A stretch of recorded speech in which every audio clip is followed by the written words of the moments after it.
Bonjour à tous, bienvenue à l'Université Montpellier 1, devant la Maison des étudiants où se déroule cette 9e émission Campus Mag LR. C'est l'actualité de la recherche, de la formation, de la vie étudiante et de la culture en région Languedoc-Roussillon. Une émission télévisée qui vous est proposée par les établissements membres et partenaires du Presse. Une émission que vous pouvez retrouver bien entendu sur le site internet Campus Mag LR et qui est diffusée en direct aussi sur Radio Campus. Bienvenue.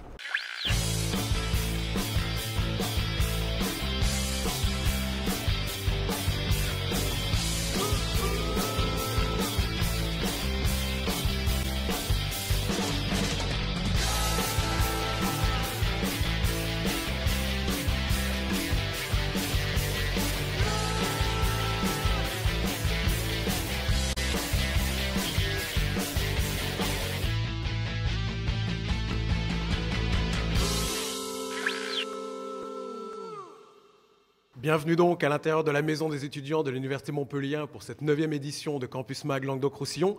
Et je suis donc accompagné aujourd'hui par Julien Noël qui est responsable du service audiovisuel de l'Université Montpellier 2. Et bonjour Damien, je suis très heureux de présenter cette émission aujourd'hui avec toi. Idem, merci. Et puis Indoumani, nous retrouvera en fin d'émission pour le célèbre agenda de Campus Mag LR. Vous connaissez la tradition, on est toujours accueillis par la puissance invitante. Ici, c'est Philippe Auger qui est président de l'Université de Montpellier 1, qui malheureusement n'a pas pu être présent en direct avec nous sur le plateau, pris qu'il est à Paris par une conférence des présidents d'université. Et il nous a laissé tout de même ce message vidéo pour nous accueillir ici. Bonjour et bienvenue à l'Université Montpellier 1 pour cette émission de Campus Mag. Une émission organisée par l'ensemble des services audiovisuels de différents établissements. Et donc aujourd'hui, je suis très heureux de vous accueillir dans cette université historique du site de Montpellier. Une université qui est en pleine mutation puisque, vous le savez, notre université pluridisciplinaire santé va se marier dans quelques mois avec l'université sciences et techniques pour créer la grande université de Montpellier. Alors, Campus Mag, c'est une fois par mois sur les différents sites, sur les différents campus. Et ce mois-ci, vous allez découvrir des points forts de notre établissement. Le premier point fort, c'est la vie étudiante. La vie étudiante avec notamment la maison des étudiants et toutes les infrastructures qui sont autour, qu'il s'agisse de la salle de sport, qu'il s'agisse également de la salle de spectacle. Une maison des étudiants qui est entièrement gérée pour les étudiants, mais surtout par les étudiants. Autre point fort de l'établissement, c'est également la richesse de son patrimoine historique. Je vous accueille aujourd'hui dans le Jardin des Plantes de Montpellier, mais nous avons également une série de collections et nous allons accueillir dans quelques semaines de nombreux objets de collection, les collections Amador qui nous viennent de Paris et qui vont compléter toutes les collections que nous avons déjà au niveau du Conservatoire d'anatomie. Patrimoine historique immobilier, patrimoine historique mobilier, les collections, donc, ça aussi, c'est des points forts de notre établissement. Et puis, au-delà de la vie étudiante et de la richesse de notre patrimoine historique, vous pourrez également découvrir un des aspects de notre recherche, notamment avec la présentation du projet porté par notre collègue Denis Motet, qui est professeur en STAPS et qui est au laboratoire M2H, porté avec le LIRM sur les serious games. Alors, ça peut paraître ludique, mais c'est également une recherche de très grande qualité sur un secteur qui est très porteur, un secteur sur lequel nous voulons, le site de Montpellier, être en pointe. Les STAPS, également le LIRM, ça montre également le point de ralliement et un point de fusion complémentaire entre deux établissements. Donc vous aurez à travers cette émission, j'espère, un autre regard sur l'Université Montpellier 1, une université qui s'inscrit dans l'histoire, mais également une université qui se projette dans le futur et une université qui se vit au quotidien comme un établissement qui est fait pour ses étudiants et qui est fait également pour développer une recherche d'excellence. Merci à vous tous et très bonne émission.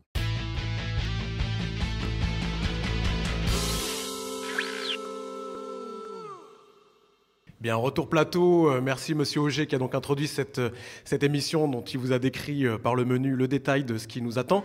On ouvre tout de suite la rubrique recherche avec ces Serious Games pour la santé. Des jeux sérieux pour la santé, des jeux vidéo qui ont pour but la rééducation fonctionnelle et cognitive des patients handicapés, souvent à la suite d'accidents vasculaires cérébrales. Pour nous en parler avec nous, Denis Motet, vous êtes professeur de sciences et techniques des activités physiques et sportives à l'Université Montpellier 1. Vous êtes également membre de l'équipe de recherche Movement to Health. Et avec nous aussi, Abdelkader Gouaïch, vous êtes maître de conférence à l'Université Montpellier 2, membre du laboratoire d'informatique, de robotique et de microélectronique. Alors, on a parlé de ces jeux vidéo, de Serious Games pour la rééducation fonctionnelle. Concrètement, de quoi s'agit-il exactement? Quels sont ce type de jeux que vous développez? En un mot, l'idée c'est de développer des jeux qui fonctionnent comme des médicaments. C'est-à-dire vous utilisez le jeu et vous vous soignez avec ce jeu. Alors évidemment, ça paraît simple et ambitieux comme concept. Et le creuset de Montpellier a permis de rendre ça peut-être un petit peu opérationnel. C'est un peu une originalité montpelliéraine, puisque moi je suis vraiment du domaine de la santé, spécialiste du mouvement. Je travaille en particulier dans le cadre du master sciences du mouvement humain. Et mon camarade, Abdelkader, lui, je vais lui passer la parole. Lui, c'est un informaticien. Merci Denis. Effectivement, justement, l'idée qu'on avait au départ de créer des jeux vidéo pour la rééducation fonctionnelle, donc ma partie c'était la côté informatique, donc l'idée c'est de concevoir un jeu vidéo au service d'un but, d'où le terme Serious Game, et on a collaboré avec nos étudiants aussi du Master Imagina afin de créer tout un panel d'exercices pour la rééducation fonctionnelle. Et on a du mal à imaginer, en fait, c'est quelqu'un sur un vélo devant un écran et qui se rééduque avec des étapes. Comment ça se passe vraiment? Alors, on le voit un petit peu à l'écran, donc c'est un jeu qui est utilisé à l'hôpital, puisque le partenariat il est énormément avec le CHU de Montpellier et de Nîmes, donc UM1, UM2, Montpellier-Nîmes du côté de la santé. Donc là, il s'agit de rééduquer les mouvements du membre supérieur. Après hémiplégie, vous savez, on est paralysé, comme je dis toujours, on récupère toujours, mais jamais à 100%. Et le but du jeu, c'est de ramener de zéro, la paralysie totale, à le plus loin possible. Donc ici, on voit un patient dont on est en train de mesurer les capacités de déplacement. Est-ce qu'il est capable d'emmener sa main loin ou pas? Et à partir de là, on va lui proposer un petit jeu où on va justement l'amener à la limite de ses possibilités, et si possible, plus loin que sa limite. Et pour ça, il faut un jeu qui soit un peu intelligent. Et là, l'intelligence du jeu, c'est mon camarade. Justement, cette idée d'intelligence dans le jeu, au fait, c'est l'idée d'adapter vraiment l'expérience de jeu au patient lui-même. C'est-à-dire le jeu que vous êtes en train de voir, il a été fabriqué pour ce joueur-là parce qu'il a telle ou telle capacité. Donc les éléments qui sont placés, ce qu'on appelle les tâches de pointage, amener un point de départ vers un point d'arrivée, vont être adaptés à son profil à lui. Donc c'est un jeu complètement personnalisé. D'accord. Et pour moi, c'est un projet qui est encore en cours de développement. Vous êtes déjà dans la commercialisation de ces jeux? Réponse toujours compliquée. Mais donc les jeux, ces jeux-là sont actuellement en test au centre hospitalier universitaire de Montpellier et de Nîmes. C'est dans le cadre de ce qu'on appelle un projet hospitalier de recherche clinique. En parallèle, la logique, les outils, les méthodes sont réutilisés par une start-up qui est incubée actuellement à Euromove et qui vise à la commercialisation, non pas exactement ce jeu-là, mais d'autres jeux qu'ils ont développés qui sont absolument dans la même logique. Alors, on voit que Nintendo a un peu récupéré les serious games mais éducatifs. Est-ce que vous pensez que ça peut intéresser ces grosses multinationales, ce type de produit maintenant, puisque c'est quand même, ça va devenir probablement un produit? Pourquoi pas? Nous, pour l'instant, on reste dans le monde académique, mais c'est vrai que l'industrie regarde. On a aussi des acteurs industriels régionaux qui peuvent s'intéresser à tout ce qui est jeu, mouvement, de la danse, comme Ubisoft, par exemple. Mais pour l'instant, ce qu'il faut creuser, c'est aussi trouver un modèle économique pour que ces acteurs industriels puissent également avoir des bénéfices et dégager des marges. C'est ça l'idée. Très bien. Écoutez, merci à vous. On vous souhaite surtout beaucoup de courage et peut-être de chance aussi dans les futurs développements de ces produits. Merci à vous. Merci beaucoup. Merci. Merci, au revoir.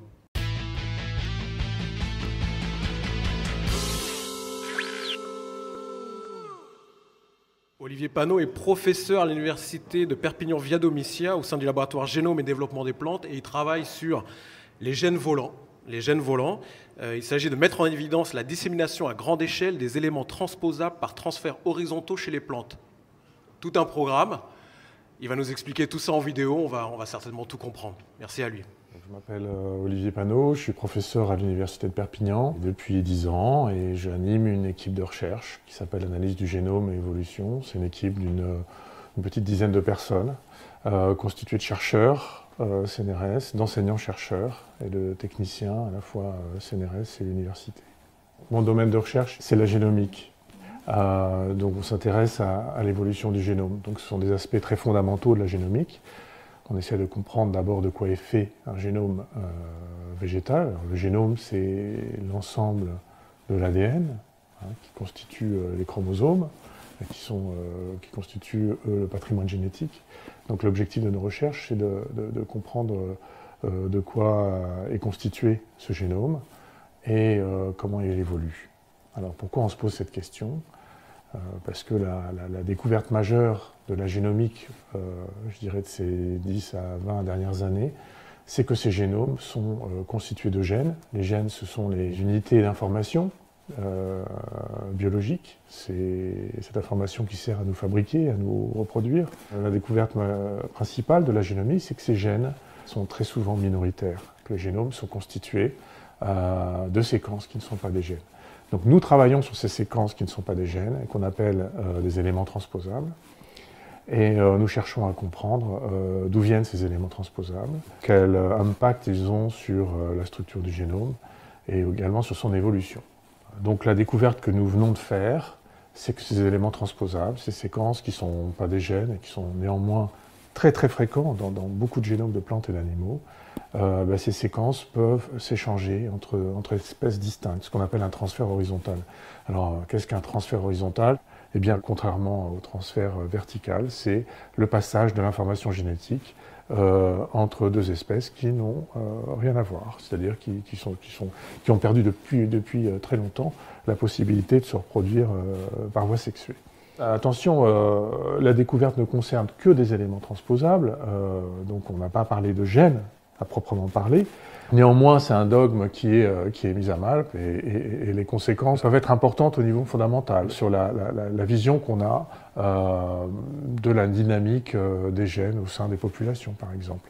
Puisque si on admet, on a découvert que ces transferts, non seulement ils existaient, ça on le savait déjà, c'est pas là-dessus que porte notre découverte, mais qui sont très très fréquents chez les plantes. Donc s'ils sont aussi fréquents que ça veut dire qu'on doit peut-être revoir nos théories sur l'évolution des plantes, pas des animaux, mais en tout cas des plantes, et théories sur le fonctionnement des écosystèmes, en particulier sur les flux de gènes au sein des écosystèmes. Voilà. La raison pour laquelle cette découverte est très pertinente au niveau biologique, c'est qu'on a découvert en même temps que ces éléments transposables peuvent avoir un impact fonctionnel. Qu'est-ce que j'entends par là ? C'est que ces éléments transposables, qui sont des constituants, encore une fois, bien souvent des constituants majoritaires, 90% du génome humain sont des éléments transposables, par exemple, peuvent avoir un effet sur l'expression des gènes qui sont dans la région où ils s'insèrent. Je donne comme exemple l'apparition de la grossesse placentaire chez les mammifères. C'est ce qu'on peut appeler en fait l'apparition de nouveautés biologiques. Donc, dans la lignée évolutive des mammifères, il y a une étape très très importante qui est l'apparition de la grossesse placentaire, d'un placenta. Eh bien, on a montré que ce placenta a pu apparaître au cours de l'évolution, ce qui est une vraie nouveauté biologique, grâce à la prolifération d'un élément transposable, qu'on appelle un élément transposable MER20. Et ce qui s'est passé, c'est que cet élément transposable a envahi le génome de l'ancêtre des mammifères, et qu'en faisant ça, il a modifié profondément le niveau d'expression des gènes, comme une reprogrammation en profondeur du génome. Et donc cette nouveauté biologique, on a pu établir le lien entre éléments transposables, prolifération de l'élément transposable dans un génome, et apparition d'une nouveauté biologique. Et c'est là que tout prend son sens, c'est que si on montre que ces transferts horizontaux, ce que nous venons de découvrir chez les plantes, en tout cas à grande échelle, sont une réalité chez les plantes, mais peut-être aussi chez les animaux, eh bien on peut peut-être avoir découvert le chaînon manquant de l'évolution, l'un des chaînons manquants de l'évolution, c'est que ces transferts horizontaux, eh bien, ils ouvrent le champ de nouvelles possibilités, de nouveautés biologiques, des invasions génomiques qui se passent de manière récurrente dans les écosystèmes, et que ça pourrait créer de la nouveauté biologique qui pourrait être sélectionnée ou pas, et à faire apparaître de nouvelles formes, de nouvelles espèces, et faire comme ça évoluer les plantes et les animaux.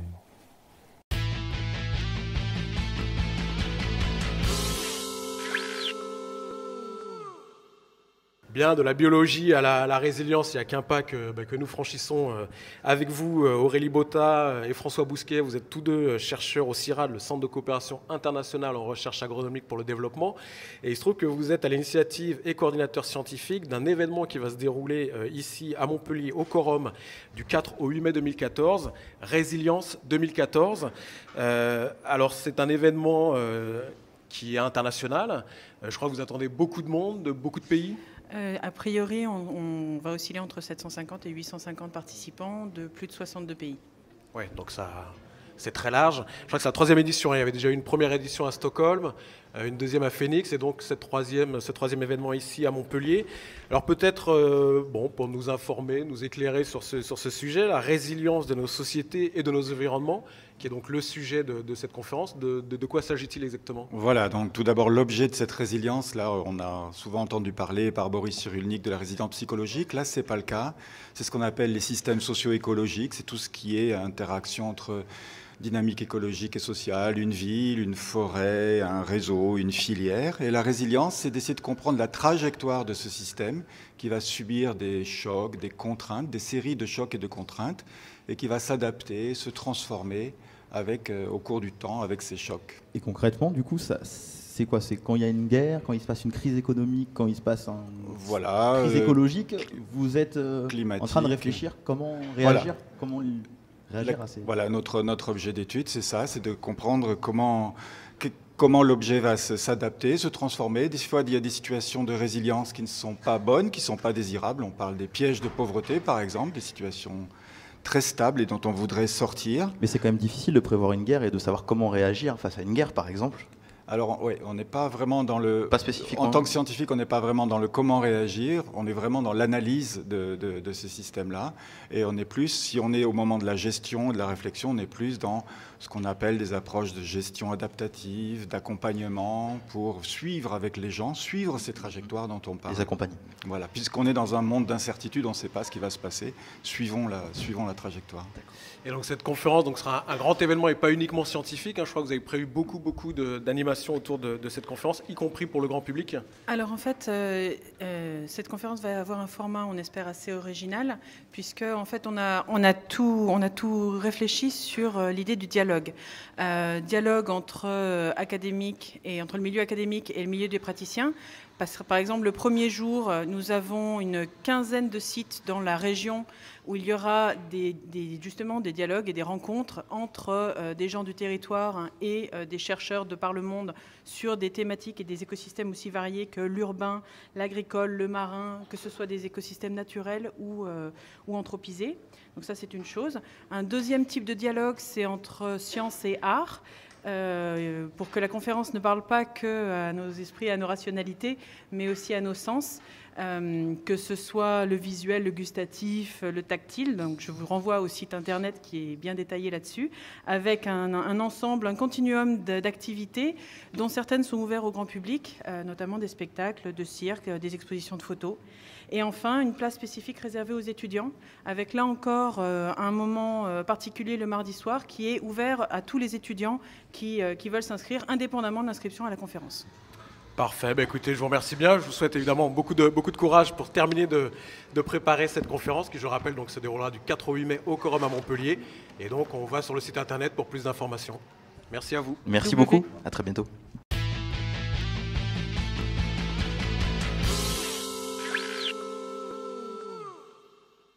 On continue cette rubrique recherche et justement on est à la recherche des paradis originels. Il s'agit d'étudier les écosystèmes coralliens qui seraient quasi intacts, c'est-à-dire qui n'auraient pas du tout été, qui seraient vierges de tout contact avec les humains. Ça se passe dans l'océan Pacifique, en Nouvelle-Calédonie, dans les îles Tonga, en Polynésie française. Et pour nous en parler, deux biologistes marins, David Mouillot de l'Université Montpellier 2 et Stéphanie D'Agata. Vous êtes doctorante aussi à l'UM2 après avoir suivi le master écologie et biodiversité. Alors, vous pouvez nous expliquer un petit peu pourquoi est-ce qu'on essaye de recenser ce patrimoine de coraux intact, intouché? À quoi ça sert en fait? Je pense que l'origine du projet est venue de deux aspects. Le premier aspect, c'est l'urgence. On a vraiment voulu savoir si à l'aube du XXIe siècle, il pouvait encore exister dans les océans des endroits quasiment vierges où l'empreinte de l'homme est quasiment inexistante. Et l'autre aspect, c'est l'aspect fournir des éléments de comparaison pour asseoir les impacts humains. Et quel élément de comparaison meilleur que celui où on aurait un système sans impact humain. Voilà, donc ces deux aspects-là étaient vraiment importants. L'urgence, plus un élément de comparaison pour les systèmes impactés. Alors on nous parle beaucoup de pollution marine. On sait que vers les États-Unis, il y a quelque chose grand comme la France où il y a des sacs plastiques, etc. Est-ce que la pollution commence pas à devenir prédominante dans toutes les zones marines, ou est-ce qu'il y a encore vraiment des zones protégées qui arrivent encore à survivre de cette pollution? Là, je vous rejoins. On a été nous-mêmes assez sceptiques sur le projet au départ. C'est un projet très risqué. D'ailleurs, je remercie la Fondation Total de nous avoir financé à ce niveau-là, parce que c'est un sujet très dur à se faire financer. Quand on est arrivé sur site, on ne savait pas du tout ce qui allait se passer. C'est vrai, on pouvait très bien tomber sur un endroit très impacté, alors qu'en fait, il était en plein milieu de l'océan. Et on a été surpris vraiment de la qualité de l'état des systèmes qu'on a trouvés dans ces endroits-là. D'accord. Donc Stéphanie D'Agata, vous êtes donc doctorante et vous avez donc choisi un très très beau terrain de recherche. Alors on voit les images, vous allez nous expliquer exactement, enfin concrètement comment ça se déroule, comment est-ce qu'on compte, qu'est-ce qu'on compte d'abord, qu'est-ce qu'on cherche, qu'est-ce qu'on regarde et comment on arrive à observer finalement ces écosystèmes. Alors en fait nous on s'intéresse aux poissons surtout. Donc on va compter les poissons et estimer leur abondance et leur biomasse. Donc là, je m'apprête à partir en fait pour faire un comptage en transect en fait. Donc on déploie une ligne imaginaire le long du substrat, enfin du sol, et de part et d'autre en fait on va compter les poissons, donc recenser chaque individu et la taille et l'espèce bien sûr. Alors, Stéphanie, ça fait un peu rêver votre travail quand on voit les images. Comment vous avez fait pour en arriver jusqu'ici? C'est-à-dire, comment vous avez fait pour travailler sur cette thématique et puis arriver à nager dans l'océan? Comme ça donne envie. Moi, je suis quelqu'un qui vient du marin, quoi. C'est quelque chose toute ma vie, j'ai fait de la voile, etc. Une bretonne. Donc, non, pas bretonne, mais... et du coup, j'ai fait beaucoup de plongée avant. Et donc, en fait, j'avais déjà tous mes diplômes de plongée. Et puis, parallèlement, moi, ce qui m'intéresse, c'est l'impact... anthropique en fait sur les écosystèmes côtiers en l'occurrence, et donc du coup j'ai réussi à un peu mettre ensemble les deux en fait grâce à ce sujet de thèse. Et alors donc là vous êtes où exactement là, alors là on est au récif de l'Astrolabe qui est en fait au nord des îles Loyauté. Donc les îles Loyauté, c'est un archipel à l'est de la Nouvelle-Calédonie. Voilà, et donc c'est un atoll qui est très vieux, donc assez coulé en fait. Il reste plus beaucoup de récifs, mais quand même. Donc là, on voit un requin. Donc sur ces sites-là, voilà, on voit d'ailleurs beaucoup de requins. C'est quelque chose qui est assez particulier sur ces sites. À chaque plongée, on voit au moins minimum 2 à 3 requins par plongée. Et David, c'est pas dangereux de plonger avec toutes les espèces animales, tout ce qui peut se passer dans la mer? Vous êtes deux à plonger, vous êtes plusieurs? Alors, moi, j'étais très content de ne pas plonger, en fait. Mais c'est vrai que pour la petite histoire, quand j'ai vu les images et quand j'ai réalisé que j'avais envoyé sous ma responsabilité des étudiants, etc., plonger dans ces systèmes-là, c'est vrai que ça m'a fait froid dans le dos pour eux. Parce que c'est quand même assez impressionnant, c'est vrai, quand on voit ces mastodontes. Voilà, donc bravo à Stéphanie et à toute l'équipe. Voilà. Donc Stéphanie est tombée au bon moment, avec le bon projet, et c'est vrai que, comme elle disait souvent, elle fait la meilleure thèse du monde. C'est vrai que ça fait vraiment rêver de faire une thèse dans ces conditions. Ça fait rêver. Même si je pense que derrière le mot paradis, etc., le travail du terrain est quand même assez exigeant. Et derrière, ce sont des heures carrées aussi de travail sur les données, etc. Donc. Très bien. En tout cas, des magnifiques images qu'on vous invite à aller visiter justement sur le site Canal IRD, donc sur le site internet de l'Institut de recherche pour le développement. Vous pourrez trouver donc ces images de la mission Pristine. Merci à vous, bonne continuation et bons travaux. Merci beaucoup. Et prochain Campus Mag en Polynésie, c'est ça? Merci. Au revoir.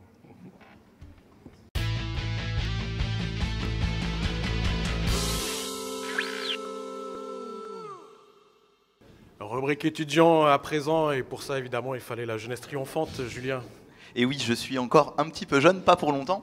Donc on accueille la rubrique étudiante.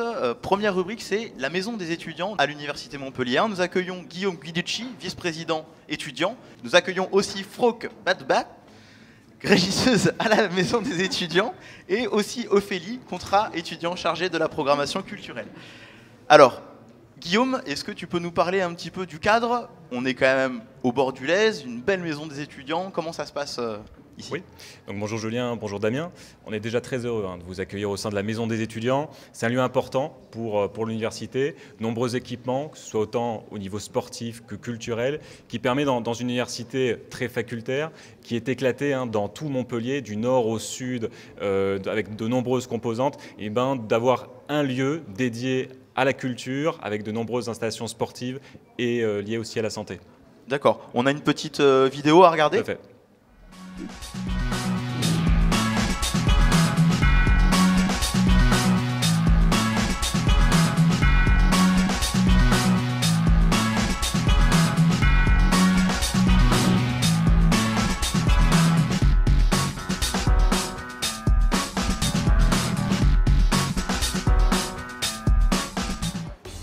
Salut! Aujourd'hui, on va vous parler de la Maison des étudiants, Aimé Schoenig, aussi appelée MDE. Musique, danse, théâtre, sport, santé, colloques, expo. Allez, c'est parti! Située sur le site Richter, la MDE est facilement accessible via le tramway. Elle est ouverte toute la semaine en continu et peut même être ouverte jusqu'à 23 h du lundi au jeudi pour profiter pleinement du lieu. Vous voulez organiser des événements culturels ou tout simplement y participer? Sa salle de spectacle de 250 places accueille des spectacles de danse, de théâtre, des comédies musicales et des concerts tout au long de l'année. Vous aimez la musique? Vous cherchez un lieu où répéter seul ou avec votre groupe? Insonorisée et équipée, la salle de musique est faite pour vous. De nombreux instruments sont mis à votre disposition. Si vous voulez aller plus loin dans votre créativité, réalisez votre première maquette audio grâce au studio d'enregistrement et avec l'aide de personnes compétentes. Comme vous pouvez le voir, la MDE est un outil de création artistique et un lieu de vie et de festivité pour tous les étudiants. Toutes les activités qui s'y déroulent contribuent à créer et à renforcer les liens entre les étudiants. Mais la MDE, ce n'est pas que ça. La MDE, c'est aussi un vaste hall où vous vous retrouvez pour des moments conviviaux, des réceptions ou des expositions étudiantes. Vous pouvez y faire une pause dans la journée, recharger votre carte d'étudiant et même travailler. Elle dispose également d'une salle de réunion pour les associations. Besoin de faire le point sur votre santé? Une antenne du SUMS est présente à la Maison des étudiants. Ce service est là pour vous, prêt à vous informer, faire votre bilan santé ou vous orienter vers un professionnel de santé. Vous pouvez aussi participer aux actions de sensibilisation et de prévention qu'il organise tout au long de l'année. Vous voulez faire du sport? Tournez-vous vers le SWAPS qui propose de nombreuses activités sportives. Au premier étage de la MDE, une salle de musculation et une salle de danse sont mises à disposition des étudiants inscrits au SWAPS. La visite de la MDE est maintenant terminée. Vous l'aurez compris, c'est un espace d'ouverture et d'accueil au service de la vie universitaire. Un lieu fait pour vous. Vous trouverez dans la rubrique Vie étudiante du site internet de l'université toutes les informations dont vous avez besoin pour les réservations, le SUMS ou le SWAPS. À bientôt!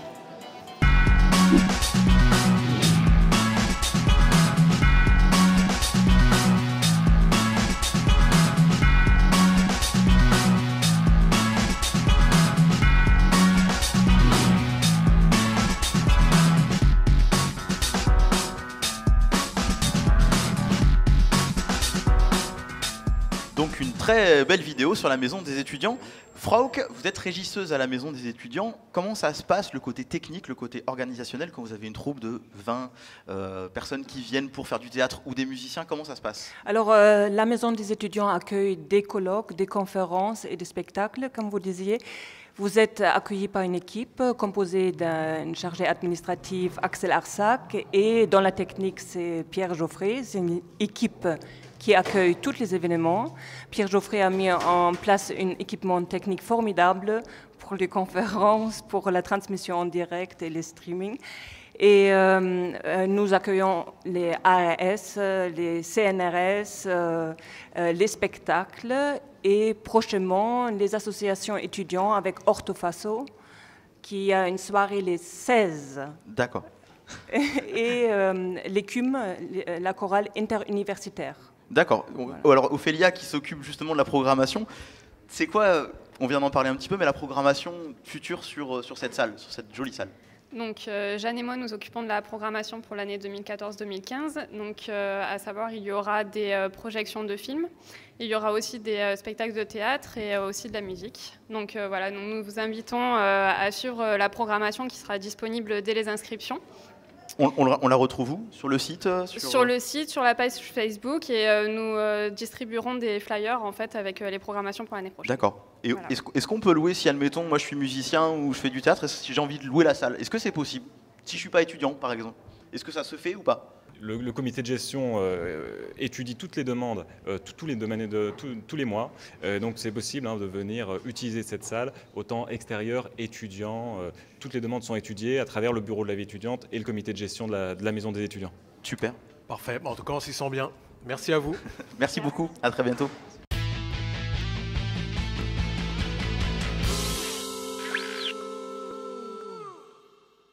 Alors, toujours dans cette rubrique étudiante, l'édition 2014 du dispositif parrainage, avec le Crous de Montpellier et le Presse Commu. Alors, Damien, ça se passe comment? On nous a parlé de plusieurs villes, ça se développe. À l'origine, c'était sur Montpellier?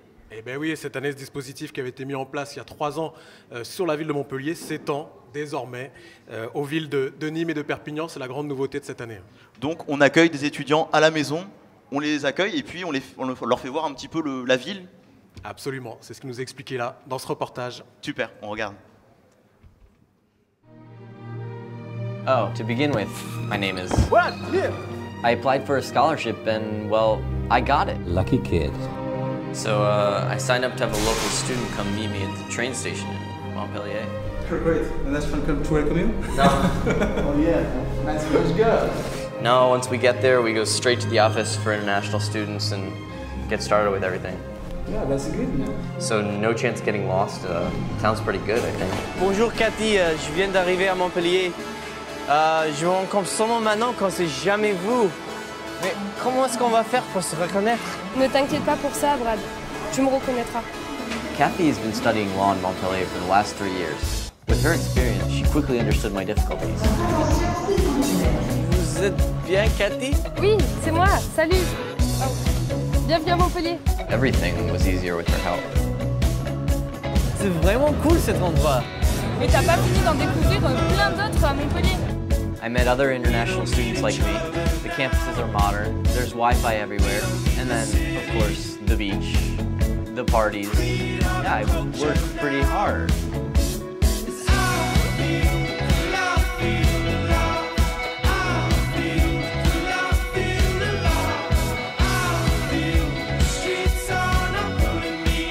How does the story end, you ask?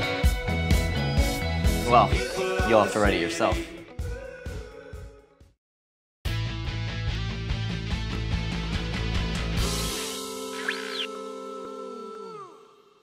Alors, toujours dans la rubrique étudiante, on accueille Santiago Giraldo, qui gère la 11e journée ORCO, Observatoire Régional de la Communication des Organisations. Alors, c'est la transparence, on va dire que la communication, on veut la rendre transparente. Alors, Santiago, pourquoi rendre la communication transparente? Est-ce qu'elle ne l'est pas déjà ou comment ça se passe? Voilà, en fait, c'est un sujet qui, dans ce moment-là, il est au cœur, on va dire comme ça, et dans les organisations, ils sont toujours en train de travailler et de parler de la communication transparente, mais on ne sait pas si c'est un choix éthique ou si c'est précisément un choix et stratégie. Donc, l'idée, c'est précisément dans cette journée-là de travailler ces sujets avec des étudiants, mais aussi avec des professionnels qui vont partager son travail. Et donc, ça veut dire, par exemple, je suis une entreprise, je suis en crise, il faut que je communique. Voilà, donc est-ce qu'il faut tout communiquer? Est-ce qu'il faut savoir qu'est-ce qu'on va communiquer? Est-ce qu'il faut cacher des choses? Donc voilà, c'est des questions que si vous voulez se renseigner, bon, vous êtes invité le 18 avril à Site Saint-Charles. Alors du coup, c'est à destination de quel public? C'est les responsables de com, c'est les étudiants, c'est les futurs communicants, c'est tout le monde, ceux qui veulent vraiment communiquer, voir comment ça se passe à l'intérieur, parce qu'on sait qu'on peut faire tout avec la vidéo, l'audio, etc. Oui. C'est une très bonne question en fait, et l'idée en fait c'est d'avoir des étudiants mais aussi des professionnels. Donc c'est ouvert, on va dire, à tous. Et donc oui, il y aura des étudiants, des professionnels, des cadres des entreprises, voilà. Et alors, ça veut dire des cas d'entreprises qui ont été confrontés à des problèmes particuliers, je sais pas, il y aura Sûrement, un oui, parce qu'en communication fait, il y aura une partie où il y aura une table ronde avec des professionnels. Donc oui, c'est des personnes qui ont déjà vécu des expériences par rapport à la transparence. Donc ça sera très intéressant. Et aussi, bien sûr, des étudiants qui vont poser leurs questions. Donc sur cette journée, alors un peu de pub, ça se passe le 18 avril sur le site Saint-Charles. Voilà, donc ça passe le 18 avril. On s'inscrit, il faut s'inscrire, il faut réserver. Il faut s'inscrire, mais c'est gratuit. Donc l'idée, c'est de visiter le site. Ou sinon, vous pouvez s'inscrire sur l'adresse journée.orco@gmail.com. On peut se renseigner à l'UM3 directement. Voilà, directement. Et bon, c'est gratuit, c'est la journée, donc voilà. D'accord, super. Merci beaucoup. Merci Santiago. À vous. Ok, au revoir. À très bientôt, merci.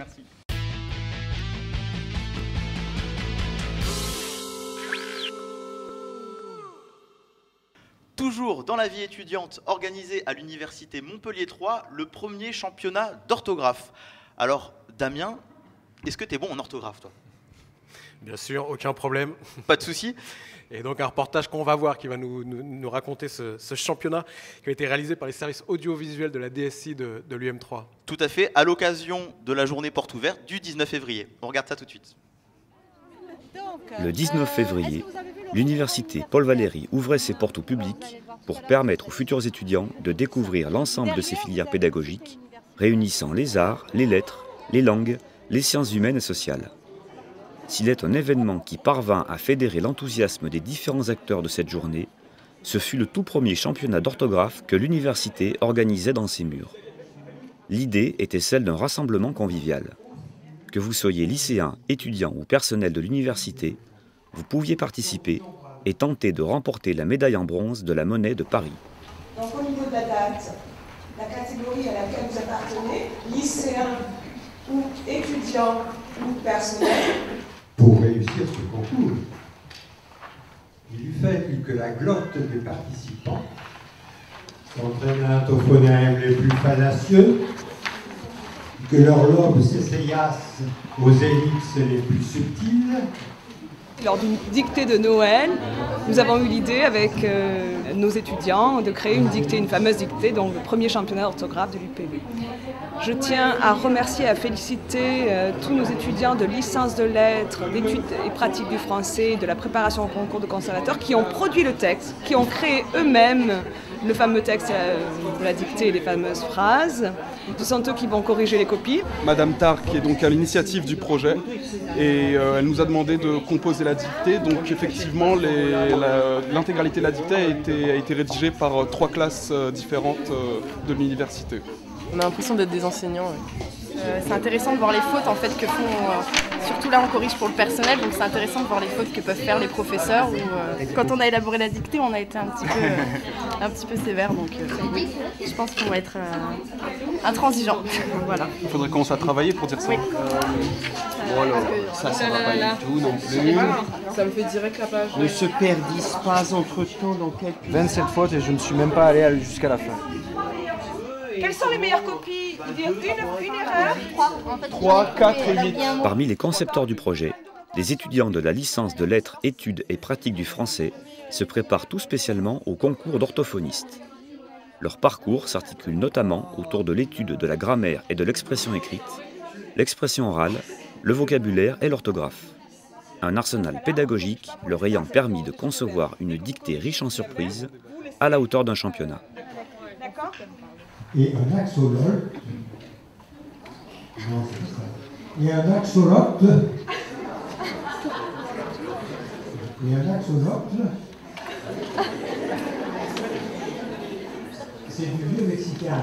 C'était une épreuve, parce que la dictée était longue d'une part, et d'autre part, elle était truffée non seulement de pièges orthographiques, mais de pièges orthophoniques, si je puis dire. Axolote m'a posé le droit de la même. Enfin bon, j'ai essayé de m'en tirer au mieux. Il faut s'interroger sur le fonctionnement de la langue. Autour de l'orichel... Efficacité et réactivité furent sans aucun doute les maîtres mots pour le jury correcteur, qui a procédé le jour même à la remise des prix pour les 9 lauréats des 3 catégories de participants. Au total, 140 copies, corrigées en un temps record. Étudiants, premier prix, Jocelyne Dejoux.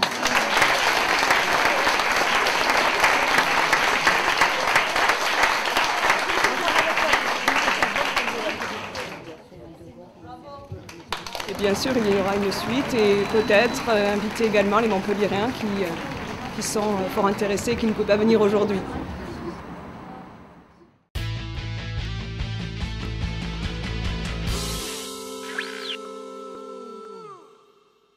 Dernière partie de cette rubrique étudiante, on accueille les Faluchards, à pas confondre avec les fêtards. Nous accueillons Damien, qui est au STAPS de Montpellier, Diane, USS KISS, ostéo à Montpellier, et O'Brien, sergent tétard STAPS. C'est ce qu'on nous a dit. Alors, les Faluchards, c'est quoi? On voit que vous avez un petit peu des chapeaux, des pins dedans. Comment ça se passe?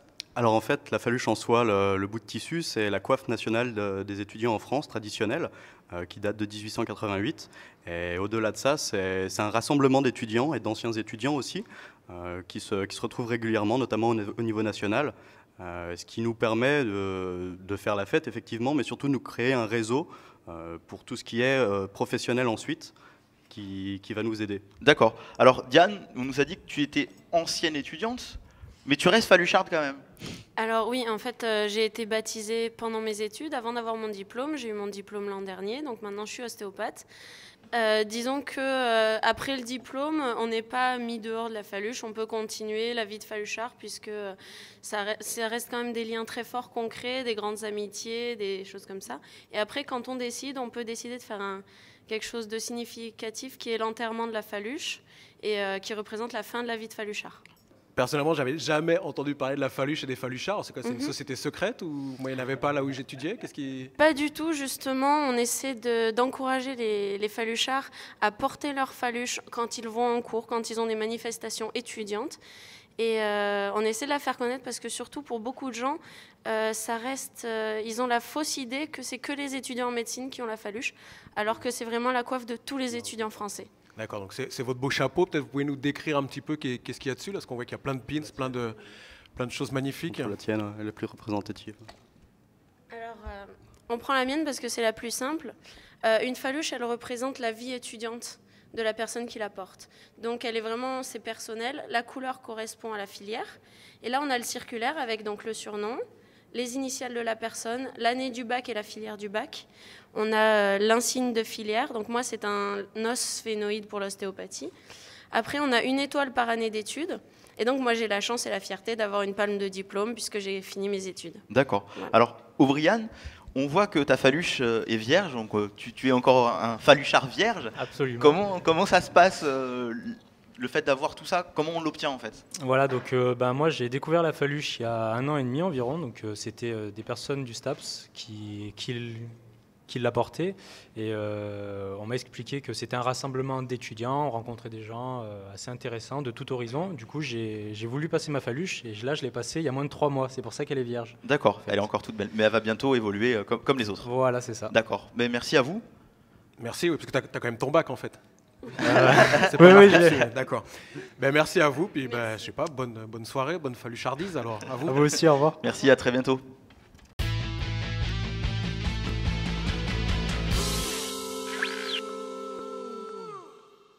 Parlons patrimoine.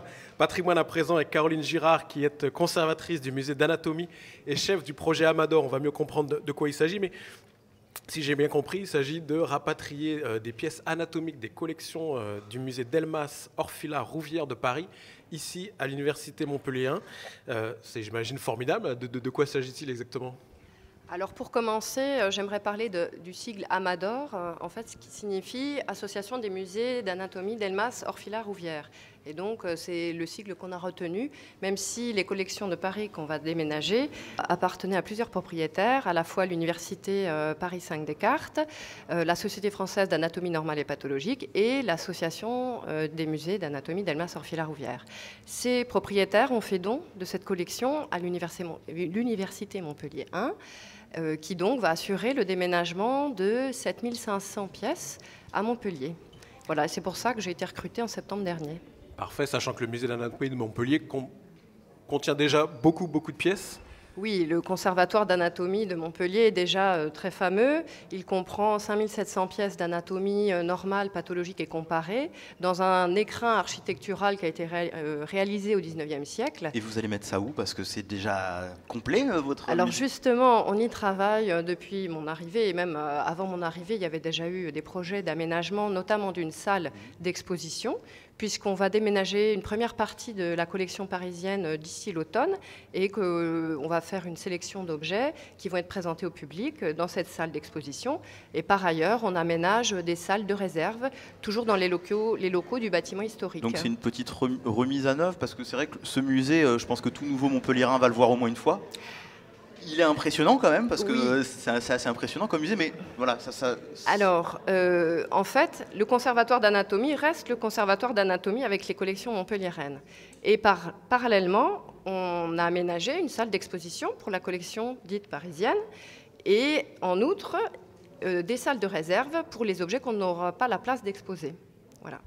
Et parmi, j'imagine, les pièces que vous rapatriez ici à Montpellier, il doit y avoir quelque chose fameux, j'imagine. Oui, donc cette collection de pièces anatomiques réelles et artificielles comporte plusieurs domaines, certains analogues à la collection montpelliéraine, puisque ce sont deux collections universitaires à visée pédagogique, mais il y a aussi une partie, une sous-collection, on va dire, qui provient de Paris, qui est la collection dite Spitzner.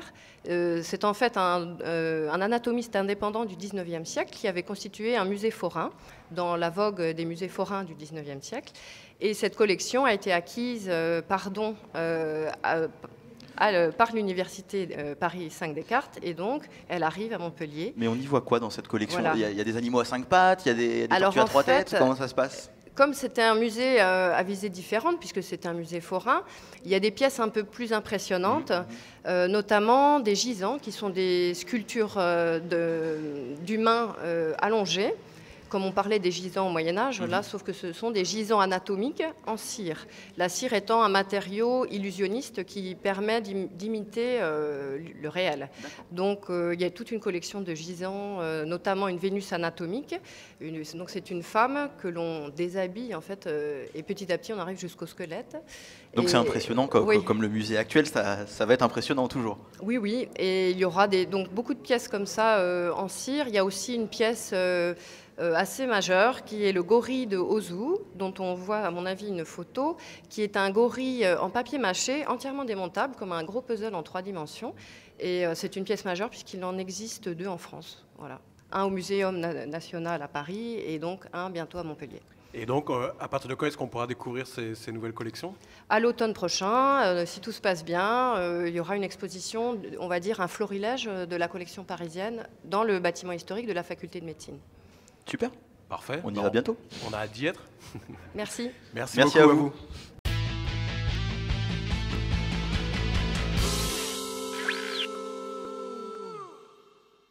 Patrimoine toujours et encore avec les sentiers métropolitains de l'agglomération de Montpellier. Pour nous en parler, Anthony Bartolo, vous êtes étudiant Master 2 géomatique à l'université Paul Valéry et vous avez donc imaginé en tout cas un projet de sentier de découverte tout au long de l'agglomération de Montpellier.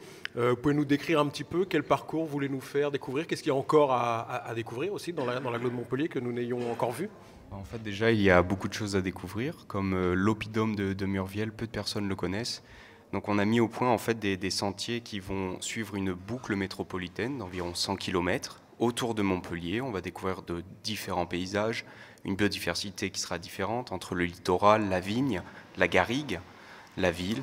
C'est que du pédestre? C'est que à pied? Alors, il y a du pédestre, mais aussi on peut y aller en VTT. Le but était de rendre ces sentiers accessibles à des familles en poussette, même s'il y a quelques sentiers qui seront plus accessibles pour des personnes qui ont beaucoup plus l'habitude de randonner. Et c'est des sentiers qui existaient déjà, sur lesquels vous avez imaginé des parcours, ou vous avez vraiment défriché des nouveaux sentiers Alors à la base, on a fait un recensement de ces sentiers. On a repris des sentiers, par exemple, de la Gazette avec Monsieur Arazo, qui est celui qui recense et qui fait beaucoup de sentiers dans la Gazette. On a aussi cherché de nouveaux sentiers pour créer cette boucle finalement, parce qu'il n'y a pas de lien entre chaque sentier. d'où le but de ce projet. Et vous sortez un petit bouquin avec des cartes qui se détachent, enfin, comment ça se passe après Voilà, l'intérêt de ce travail, c'est aussi de rendre ceci accessible à tout le monde. Donc on veut en fait créer un petit livre à l'intérieur duquel il y aura des petites fiches avec un descriptif de la randonnée, des points d'intérêt, tout ceci. C'est gratuit ? Alors, comment ça se passe ? Rien n'a été fait encore. On a rencontré des gens de l'agglomération. On essaye de développer ce projet. On verra par la suite si on arrive à valoriser tout ça. Donc on connaissait les randos d'Émilie, maintenant c'est les randos d'Anthony sur la région, c'est ça ? Ouais, espérons que ça ait le même succès. Sachant que les randos d'Émilie, c'est pour les tout petits. Alors que là, c'est pour qui ? C'est pour tout le monde ? C'est pour tout le monde, D'accord. pour toute la famille. Et le plus par rapport à d'autres guides qui existeraient, j'imagine, la découverte du patrimoine de l'agglo. Voilà, déjà, et puis cette grande boucle en fait qui nous permettrait de bien découvrir l'agglomération. 100 km, c'est ça ? 100 km, ouais. On peut faire ça en 3 jours ou 4 jours, 5 jours, on peut voir. On peut camper, on peut dormir, on peut poser sa tente. Vous avez prévu ce genre de choses ou pas ? Non, pas encore, mais l'idée serait peut-être de faire aussi un référencement des hôtels ou des restaurants pour rendre ceci plus agréable, voire pourquoi pas une épreuve sportive qui passerait par ces sentiers. Bon bah pique-nique, sac à dos et puis on va se faire une rando. Hein. C'est parti. Merci Anthony. Merci beaucoup. À très bientôt.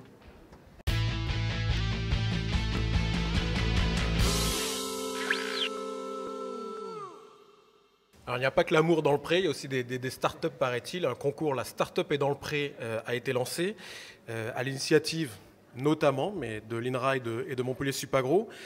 Pour nous en parler, Pascal Penny, vous êtes chargé d'accompagnement à la création d'entreprises à Montpellier Supagro.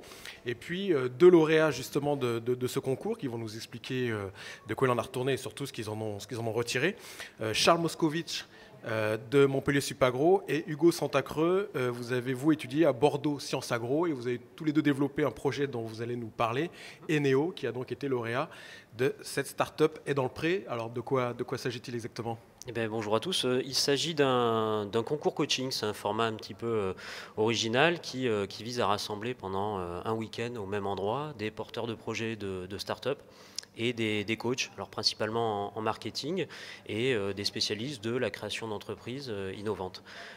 La 3e édition du concours, les 2 précédentes donc organisées au Pays de Lunel, qui est à l'origine de ce concours-là, via sa pépinière Via Innova, et donc première édition là-bas, 2e édition en Lozère avec Lozère Développement, et 3e donc on a apporté Montpellier Supagro et l'INRA, et on a réussi à monter ça et à l'organiser au sein du Salon de l'Agriculture. Voilà, ce qui n'est pas une chose simple. En février dernier, et donc on accueille donc les 2 heureux, alors c'est peut-être pas les seuls, mais en tout cas 2 heureux lauréats du prix pour récompenser, donc je crois, un projet Eneo.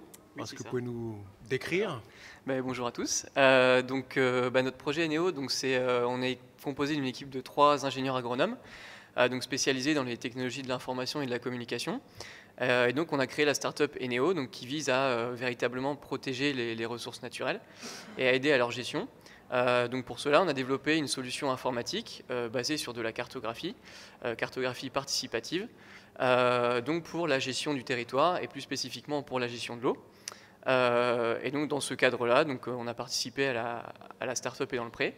Je vais laisser Hugo faire un petit retour justement sur comment on a vécu cette expérience. Justement, comment ça se passe quand vous arrivez, Hugo, comment ça se passe quand vous arrivez sur la journée, vous arrivez avec votre projet et c'est un peu un battle avec tous les projets innovants, chacun voit un petit peu ce que ça donne.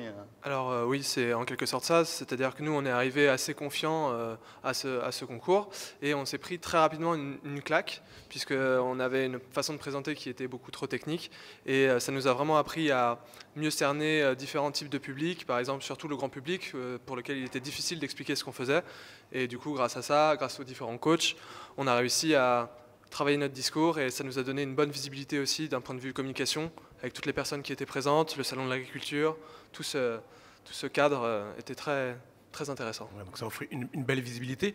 D'avoir remporté le prix, c'est quoi ? C'est gagner de l'argent, c'est gagner un accompagnement technique pour le développement de la start-up ? Alors, en ce qui concerne le prix, non, c'était pas de l'argent. C'était un accompagnement effectivement par une société qui était présente, un des coachs qui était présent ici, qui s'appelle SoBuzz. Et on a gagné aussi des bouteilles de vin et un petit livre sur la cuisine du Sud. Alors, du coup, il y a d'autres événements dans la région nationale et régionales. On a le Startup Weekend, on a le Créathlon, on a un gros événement à l'UT de Béziers, pas à l'UT de Béziers, mais à Béziers, il n'y a pas très longtemps. Vous êtes en corrélation tous ensemble pour faire ce genre de dynamique ? Oui, bien sûr, et je crois que c'est même un des points très forts du Languedoc-Roussillon, c'est d'être en réseau à la fois sur sa partie universitaire au sein du désormais Pépite LR, qui est l'ancien pôle pour l'entrepreneuriat étudiant, donc qui vient d'être nommé parmi les 29 autres pôles pour l'entrepreneuriat étudiant, donc Pépite LR, on en fait partie, et également, de façon plus générale, tout ce qui est accompagnement à l'entrepreneuriat innovant avec Synersud et l'ensemble des partenaires régionaux. Donc oui, une grosse dynamique en Languedoc-Roussillon là-dessus. Très bien, bravo pour cette initiative. Et puis vous, évidemment, bon vent à Eneo. Bonne dégustation. Donc. Merci. Merci à vous.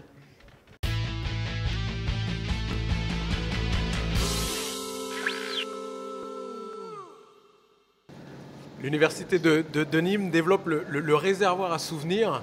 Le réservoir à souvenirs, un titre très poétique qui va nous être expliqué par Clément Bonnet, qui est diplômé du Master Design, Innovation et Société de l'Université de Nîmes. Alors, de quoi s'agit-il exactement? Quelle est cette histoire de réservoir à souvenirs? C'est un quartier, je crois, à Nîmes. Il s'agit de faire parler les habitants de souvenirs qu'ils auraient? C'est ça. Alors, le réservoir à souvenirs, c'est un projet de design social participatif. Donc les citoyens d'une ville, les habitants d'un quartier vont nous raconter leurs histoires des lieux. Et donc nous allons récolter ces histoires pour les sortir des maisons et les rendre accessibles dans les rues au moyen des TIC, donc des technologies de l'information et de la communication. Donc autrement dit, avec son smartphone, lorsqu'on se promène dans les rues, on va pouvoir écouter ses souvenirs et avoir accès au contenu numérique qu'on aura mis en place. Donc j'imagine entendre les souvenirs, enfin, ça a un rôle social d'entendre les souvenirs autour d'un quartier, c'est toujours intéressant de savoir ce qui s'est fait. Est-ce que ça a une utilité aussi publique éventuellement pour la mairie, de comprendre comment aménager le quartier au vu de l'histoire sociale des habitants? Bien sûr, ce projet répond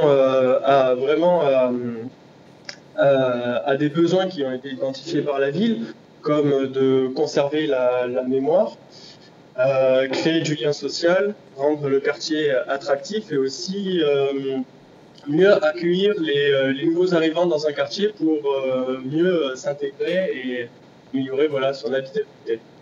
Alors c'est toutes les tranches d'âge que vous interviewez, c'est vraiment une classe particulière? Alors pour Nîmes, on a beaucoup travaillé avec des personnes âgées. Là, le projet... on développe actuellement un Port-de-Bouc. On arrive à la fin de la première phase de Port-de-Bouc qui consiste à récolter les souvenirs, toutes les informations, les photos. Et nous avons travaillé avec donc des personnes âgées, des trentenaires, des adolescents et un public aussi de 9-10 ans. Vous devez avoir un peu du potin, du dossier aussi dans tout ce que vous récoltez? Pardon? Je dis, vous devez avoir du potin et du dossier un petit peu dans tout ce que vous récoltez, je suppose? Oui. Un petit exemple? Un petit exemple. On a la pente à soucis. Alors la pente à soucis, c'est dans le quartier des Comptes à Port-de-Bouc. Elle s'appelle la pente à soucis parce qu'il y avait une famille qui s'appelait Soucis. Et c'est resté la pente à soucis. Et c'est un endroit où les enfants jouaient là-bas, glissaient justement sur les marches d'escalier avec planches en bois qui bricolaient. Et lorsqu'il neigeait, c'était vraiment l'endroit où tous les enfants allaient. D'accord.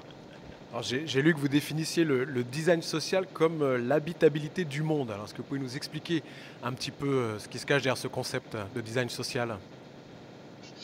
Ça va être vraiment de mettre l'usager au cœur du projet, puisque c'est quand même un projet qui est destiné aux habitants, même s'il offre de très belles opportunités pour la ville, notamment sur un tourisme alternatif ou autre, mais c'est vraiment en fait de travailler avec les habitants et pour les habitants, et de les inclure dans le processus de conception. D'accord, donc j'imagine des études qui se rapprochent beaucoup de l'urbanisme.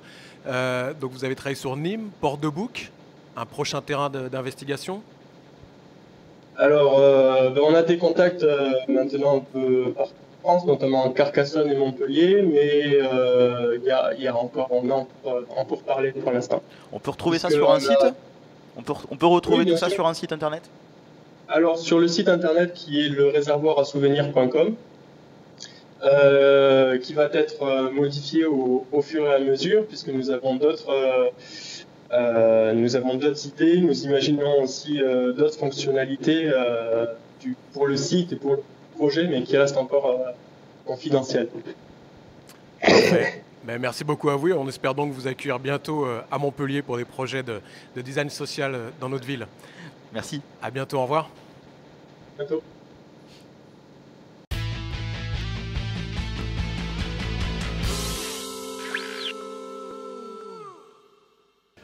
Et la célèbre et tant demandée, tant attendue rubrique Agenda In, c'est un tel plaisir de te retrouver parmi nous. Merci Damien. Magnifique. Pour nous décrire l'agenda à venir avec toujours beaucoup de belles choses, à commencer une exposition. Oui, alors ça vient de l'université de Perpignan qui nous propose une exposition nommée Sacré Patrimoine et qui est une synthèse présentant l'ensemble des monastères et couvents dans le Languedoc-Roussillon et ça se trouvera à la Casa Xangzo. Alors, on a aussi beaucoup de conférences, des forums dans les universités et dans les centres à proximité. Oui, alors je vais commencer par une première conférence un peu coup de cœur, et ça se passe à l'université Montpellier 3, qui s'appelle Amour et Rock, une conférence internationale donc, sur l'histoire, l'évolution et l'interprétation de l'amour à travers la musique rock. En bonus, je ne sais pas si vous connaissez Dave Grohl. Alors pas du tout. Ah non? Ça te parle? C'est le fondateur des Foo Fighters. Et donc il y aura son film en fait qui sort en avant-première, Sound City, et ce sera le jeudi 17 avril au Rockstore. D'accord, donc toujours des coups de cœur musicaux. Ben oui, j'aime ça la musique. Alors ensuite, il se passe des choses à l'UM1. Oui, alors ce sera le premier forum régional de la formation des enseignants. Il y aura des intervenants qui viendront vous présenter de nouvelles offres de formation régionale, des nouveaux cursus et les nouveaux concours, étant donné que l'éducation nationale recrute 20 000 enseignants cette année. Et il se passe aussi beaucoup de choses à l'IRD. Oui, on retourne à l'IRD, Damien. Le week-end dernier, c'était donc les sites d'action pendant tout le week-end. Et donc la recherche aussi continue et le combat continue avec cette 7e conférence internationale francophone sur le VIH et les hépatites. C'est à l'IRD même? Oui, c'est à l'IRD et c'est du 27 au 30 avril. D'accord.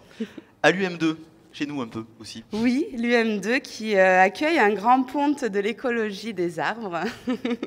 Et donc, ce monsieur est Francis Allais et il vous prépare une conférence sur la comparaison entre les plantes et les animaux. Et ce sera le 15 avril. Et pas très loin, Supagro. Oui, donc plus vers le centre. Plus vers le centre, oui. Supagro revient donc avec ses conférences Culture Sciences. Alors, elle reçoit de nouveau Mario Cappadocia, qui était déjà venu parler de l'histoire du cacao tout en gourmandise. Et cette fois, il va nous parler de la pomme de terre. Et donc, on aura le droit à la pomme de terre dans toutes ses formes. Un immanquable, hein, le chocolat, c'était formidable. Oui. Des événements de solidarité aussi à venir. Oui, à l'UM1, donc les étudiants préparent la soirée solidarité d'Orthofaso. Donc, Orthofaso, c'est une association humanitaire donc, qui a un projet auprès des sourds et des bègues au Burkina Faso. Et donc, il vous invite à une soirée pleine de musique. Et ce sera donc le 16 avril à partir de 18h30 à la Maison des étudiants Aimé Schoning. Et le lendemain, le 17 avril, à Montpellier Supagro. Oui, Montpellier. Donc, faites le sport, mais en solidarité avec les handicapés.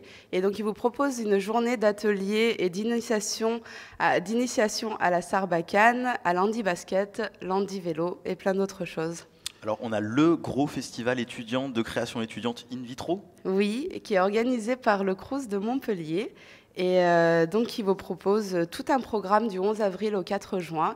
Il y aura de la danse, des concerts, des films, du théâtre, tout dans fait une partie. très belle salle aussi. Ouais, dans de très belles salles, oui. Et tout est fait par des étudiants. Donc, bravo à eux. À l'UNIM. Et l'UNIM prépare donc son Printemps des Arts. Pareil, c'est un événement qui permet aux étudiants de s'exprimer artistiquement. Et ce sera du 14 au 18 avril. Super. Et le coup de cœur de Inde?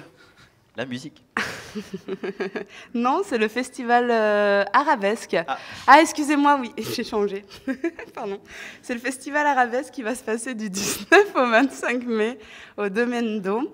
Et donc, c'est un festival sur le monde arabe. Donc, je vous invite tous à y participer si vous voulez voyager, rêver. Plein de bonnes choses. Et vous amuser, voilà. D'accord. Merci beaucoup, Inde. De rien. Merci pour son sourire. Merci, Julien. Merci, Damien, pour ton sourire aussi. Et un grand merci, évidemment, comme d'habitude, aux équipes techniques, aux équipes de communication, partenaires de cette émission. Un grand merci à vous. Rendez-vous, évidemment, comme d'habitude, sur le site internet pour revisionner cette émission et toutes les autres. Et puis, le mois prochain, rendez-vous à Montpellier Supagro pour une nouvelle édition de Campus Magalère. Merci. À très bientôt. À très bientôt.